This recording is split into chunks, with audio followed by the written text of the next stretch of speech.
মানুষের জীবন সবসময় ন্যায় আর অন্যায়ের মাঝে ঘুরপাক খেতে থাকে। প্রত্যেক মানুষের মনে হয় কোথাও না কোথাও তার সাথে অন্যায় হচ্ছে। কেউ বলেন যে ভাগ্য আমার সাথে অন্যায় করেছে, কেউ আবার বলেন এই সংসার আমার সাথে অন্যায় করেছে। আর প্রত্যেকেই ন্যায় বিচার চাইতে বৈঠক দাবি করে বসেন। কখনো এই বিচার গৃহে যান, আবার কখনো ওই বিচার গৃহে। যদি সত্যি কথা বলি, এই সংসারের সব থেকে বড় বিচার গৃহ আপনার কাছেই রয়েছে, আপনার মন। আপনার মনই হলো সব থেকে বড় বিচার গৃহ। এ খুব ভালো করেই জানে কি শুদ্ধ আবার কি অশুদ্ধ, এর শুভ অশুভর জ্ঞান রয়েছে, এ সব জানে।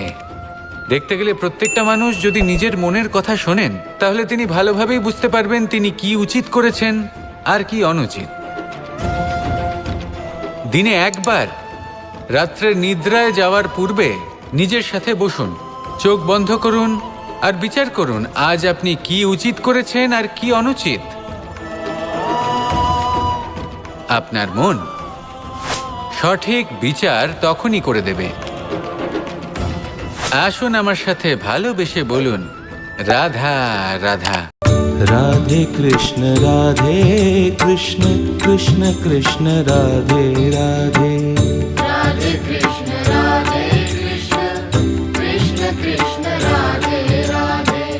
राधे श्याम श्याम श्याम श्याम राधे राधे।